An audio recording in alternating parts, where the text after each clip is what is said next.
Aquí en los estudios de Canal 6 a Hernán Lecher, no necesita mucha presentación, reconocido economista, titular de CEPA, el Centro de Economía Política Argentina, y hoy lo tenemos acá con nosotros. Hernán, gracias por la visita, buenas tardes. Un placer. Acabo de bajar del avión, así que vine. Claro, bajaste, viniste exclusivamente para visitarnos a nosotros, al programa. Sí, no voy a decir el resto del itinerario. Bueno, decíamos recién que nosotros titulamos un título bastante amplio, ¿dónde estamos y hacia dónde vamos? Pero bueno, hay que desglosar todo esto. Pero justamente quería empezar por algo. Bueno, en mi caso estudié comunicación social y siempre nos decían por ahí que la objetividad no existe y efectivamente uno va quizás a una esquina, pasa un accidente y si van varios periodistas, cada crónica va a ser distinta. Pero uno tiende a pensar que en cuanto a los números, a los porcentajes, que eso por ahí no falla y ahí sí tiene que haber cierta objetividad. Y lo he escuchado el presidente Hernán decir en las últimas entrevistas que esto de que sacó 12 millones y medio de personas de la pobreza. Esto efectivamente es así, no es así. En mi caso voy periódicamente a la ciudad de Buenos Aires, pasa acá también, y uno ve más gente en la calle, ¿no? En los cajeros, en las veredas. Tiene dos problemas esa medición. Nosotros podríamos decir, te spoileo la conclusión, están haciendo abuso de la metodología de cálculo de la pobreza. La forma de calcular la pobreza, vos sabés, yo tengo una canasta básica alimentaria y una canasta básica total, que es una raya, que es un conjunto, una canasta de bienes y servicios valorizados, una raya. Entonces, bueno, no sé, 100 pesos. Bueno, si estoy arriba no soy pobre, si estoy abajo soy pobre. Entonces, las dos variables que yo comparo son esa canasta contra los ingresos.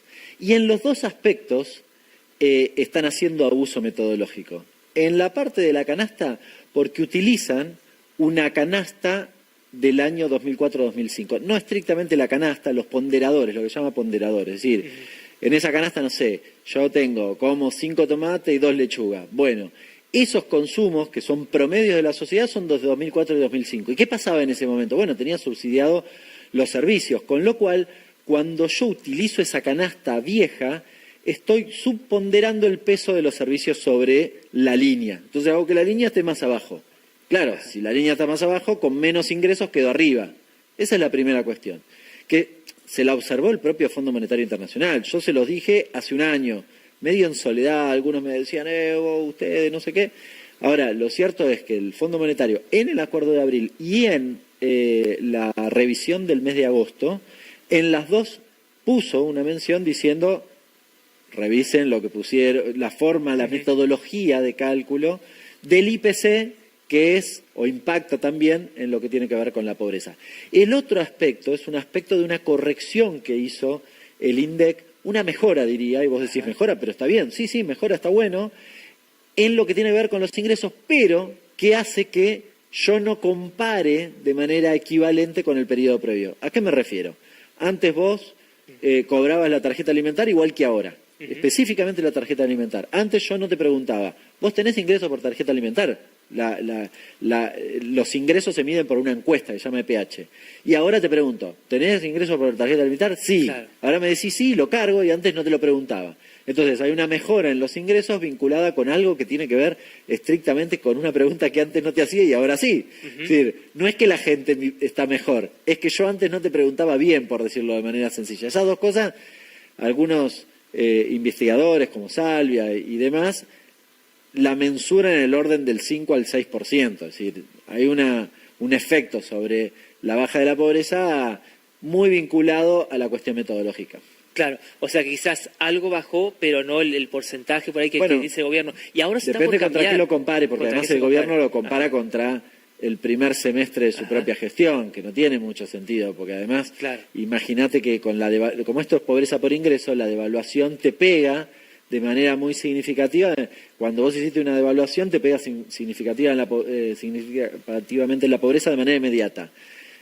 Lo compara con el primer semestre sugiriendo que la devaluación fue o es culpa o responsabilidad del gobierno anterior, con lo cual es bastante paradójico porque compara este primer semestre contra el primer semestre de su propia gestión, pero se lo endilga a la gestión anterior. Ahora se está por cambiar la metodología de medición del INDEC. ¿Eso puede mejorar algo? Lo que pasa es que no va a corregir hacia atrás. Sí. Claro. Es lo que venimos reclamando. Lo que pasa es que no va a corregir hacia atrás. Cuando yo corrija la inflación, no me va a corregir y me va a sumar los 10 puntos que metieron abajo de la alfombra. Porque las correcciones se hacen desde el momento que se implementan hacia adelante. Y el gobierno eligió el momento. Porque, yo te decía, sobre todo con el tema de la inflación, está vinculado al ponderador de los servicios. Esperó aumentar mucho los servicios, sobre todo en los primeros meses del año pasado. Tal vez ahora hacia fin de año vuelve a aumentar los servicios y en enero te cambia la metodología. En el medio te escondió debajo de la alfombra 10, 12 puntos de inflación. Claro. Bueno, mientras hablamos, Hernán, acá en la pantalla van pasando imágenes todo el tiempo de dólares, del Fondo Monetario Internacional, del presidente, está todo vinculado. ¿Qué nos está pasando hoy con el dólar? ¿El dólar está sostenido artificialmente de alguna manera? Sí, definitivamente. Es decir, ahora ya no solo intervenido por el Tesoro argentino o el Banco Central, sino intervenido por el Tesoro de los Estados Unidos. Lo cual, las claras, uno podría decir, bueno, hay una clara dependencia, sí, definitivamente, y en esto hay amplios consensos. Ahora, uno puede pararse casi en el minuto a minuto, y nosotros estamos haciendo esta entrevista, y dentro de un rato, o hoy más temprano a la mañana, podías ver que el dólar estaba tal vez más abajo, subió mucho. Vamos a ver si hoy finalmente hubo intervenciones. Da la impresión, al menos hasta hace un rato, que no, por los niveles operados, pero tal vez hacia el final de la rueda lo hay. Intentan, como hicieron ayer, bajar el precio del dólar hacia el final de la rueda. Ahora, la cuestión, viste que el gobierno dice, no, porque el problema es el ruido electoral. Bueno, yo quiero desmitificar eso. El temor cuca, como se dice. Sí, o el riesgo cuca, entonces riesgo no, cuca, porque sí. le tienen miedo. Bueno, a ver, yo quiero desmitificar eso en el sentido de qué. En el sentido de que, si vos mirás un poquitito del espinel, ves que decimos, al menos en el aspecto cambiario, lo mismo, yo, Melconian o Cavallo, que pensamos diametralmente distinto. ¿Qué es lo que vemos los tres que hace que tengamos punto de contacto en esto? Que es un colador cambiario la Argentina. ¿A qué me refiero? A que gastás muchísimo más dólares de los que te genera tu propia economía. Y entonces lo cerrás con dólares ajenos. Entonces, vuelvo al caso de ahora. Yo digo esto, y claro, Trump, ¿qué dijo en la reunión? Dijo, bueno, si Milei gana la elección, yo le pongo dólares, 20.000 millones de dólares. Conclusión, si eventualmente hay una lectura de que ganó Milei las elecciones y aparecen esos 20.000 millones de dólares, yo cierro temporariamente esa brecha. Ahora, si no hago nada, el problema es que dentro de 6 meses voy a estar igual. Claro. Y digo 6 meses deliberadamente porque el 11 de abril de este año, el gobierno anunció, me traje las tapas acá, el gobierno anunció lo siguiente. Argentina anuncia un programa de facilidades extendidas con el Fondo Monetario Internacional por 20.000 millones de dólares y le agrega, además, dice acá en la bajada, bueno, los organismos multilaterales de crédito van a poner otros 22.000 millones, 42. Claro.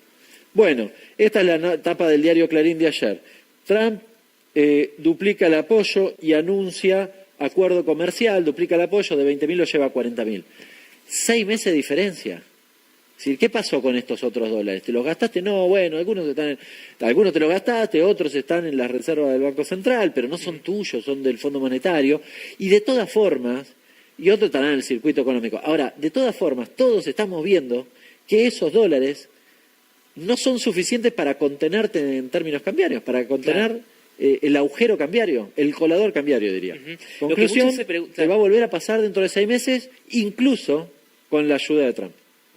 O sea, hoy esta ayuda del Tesoro de Estados Unidos es clave, si no, quién sabe cómo estaría, me imagino, la economía. Lo que muchos se preguntan, ¿a dónde van esos dólares que nos ingresan? O sea, ¿se invierten en algo? No, ¿quién tiene esos dólares? ¿A dónde van? ¿En qué se invierte? Los del Fondo Monetario terminaron, eran 12.000 y más 2.000, 14.000 que están en la reserva del Banco Central. Algunos te los gastaste cuando interviniste, poquito porque te gastaste en realidad los del Tesoro, pero bueno, los que el Tesoro te compró, te los gastaste. Y después otros fueron, bueno, para contener la salida de dólares que se te fueron por formación de activos externos. Y estos a ver, y vamos a lo más inmediato, los dólares que intervino el Tesoro de los Estados Unidos en estos días, en estos 3 días, se estima que en los últimos 3 días fueron unos 500 millones de dólares, sin contar hoy y ayer. Esos 500 millones, ¿dónde fueron? Bueno, están en una cuenta que tiene el Tesoro de los Estados Unidos llena de pesos. Es decir, nos dio dólares, y intervino en el mercado cambiario. Ahora, ¿el problema de eso qué es? El problema es que inyectaron acá esos dólares para que el dólar estuviera relativamente contenido, diga relativamente contenido porque siguió subiendo, pero el problema es que además hoy el Tesoro de los Estados Unidos tiene pesos. ¿Qué pasa si se le ocurre venderlo contra dólares? Es el efecto contrario. Claro. Con lo cual, no solo no fue a obra, no fue ninguna cosa que te genere repagos de las deudas que vos tenés. No es un regalo que hace Estados Unidos. No, esto genera además inestabilidad cambiaria porque el día que a Trump se le ocurra darse vuelta y hacer lo contrario, te hace saltar la banca. Pero, como vos bien decís, además de todo eso, el swap específicamente, los 20.000 millones de dólares, bueno, no hubo ninguna novedad. Se reunieron con Trump, todos esperábamos que hubiera algún anuncio. Bueno, ¿cuánto me dabas? ¿Cómo? ¿Cómo me haces los desembolsos? ¿Y qué querés a cambio? Y no hay nada, no sabemos nada. Claro. Toda sospecha. Esa reunión entonces, por ahí quizás para el gobierno o para la Argentina, no tuvo el efecto esperado. No se dio como tenía que darse o como esperaba Milei que se dé. Se dio a la inversa, claramente a la inversa. Básicamente porque Trump, en esa reunión, a ver, vos te ibas a reunir con el presidente de los Estados Unidos que iba a anunciar ayuda o que ya sabías que... Quizás vos pensabas o podías haber jugado a que eso operara sobre las expectativas del mercado y entonces fuera suficiente para aquietar un poco las tensiones cambiarias. No solo no pasó eso, sino que el propio presidente Trump dijo, yo voy a darle la plata si ganan. Con lo cual el mercado a los 2 minutos dijo, bueno, pero entonces si no ganan o la guita que están poniendo ahora en intervenciones es por la galería, es decir... Claro. La estoy poniendo para llegar al 26. Después dijeron que iba a ser el 2027 desde el gobierno, intentaron explicar eso, pero Trump se refería a las elecciones de ahora. Sí, Trump lo corrigió. Lo que en la práctica tuvo que hacer Bessent al día siguiente fue poner guita, intervenir y anunciar 20.000 millones de dólares más. Y así todo, y ayer intervino en el contado con liqui.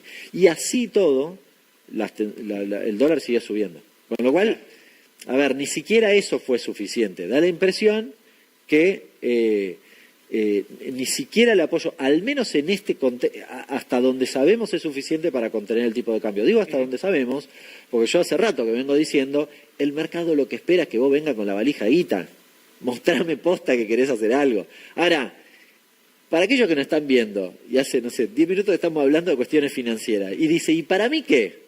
¿A mí qué me pasa?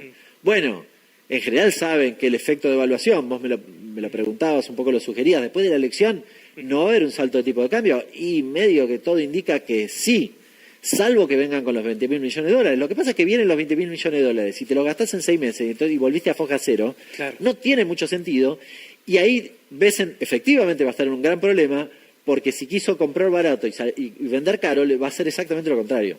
Ahora, volviendo a la gente, eso puede tener efectos inflacionarios, y para aquellos que se dedican a la producción en la Argentina, es un tiro en el pie, porque las tasas siguen volando, y además con una volatilidad fenomenal.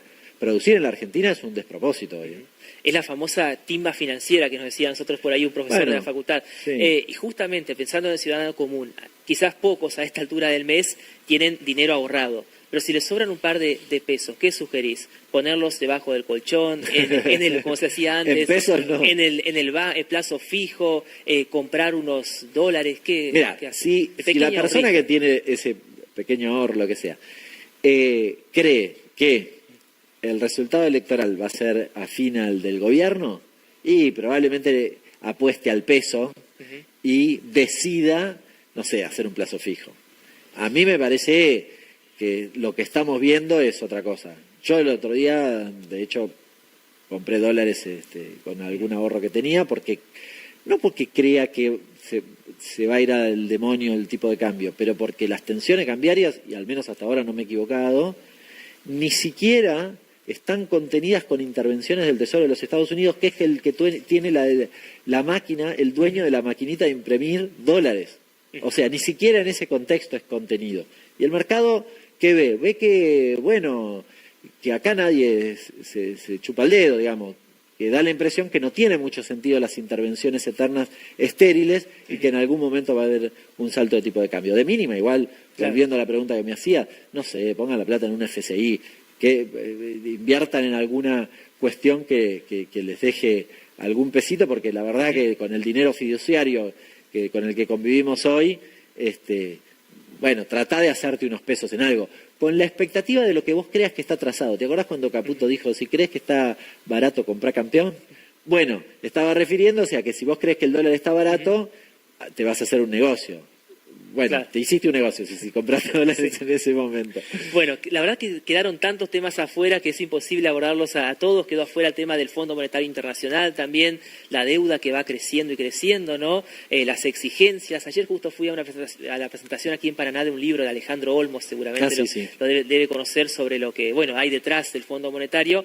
Pero bueno, Hernán, tenemos que terminar la entrevista. Mañana vas a estar dando una charla acá en Paraná, ¿no? Sí, Hemos estoy en una reunión con algunos intendentes que Ajá. organiza Guillermo Michel. La verdad no tengo ni dónde es, así que no puedo Perfecto, invitarlo, perfecto. pero Genial. después eventualmente publico en las redes. Buenísimo, bueno, gracias por la visita y bueno, ha sido un gusto para mí haberte tenido acá y quedaron miles de temas afuera, pero bueno, más o menos tratamos de abordar la mayoría de ellos. Gracias. Un placer. Bueno, así pasaba la palabra de Hernán Leche, reconocido economista.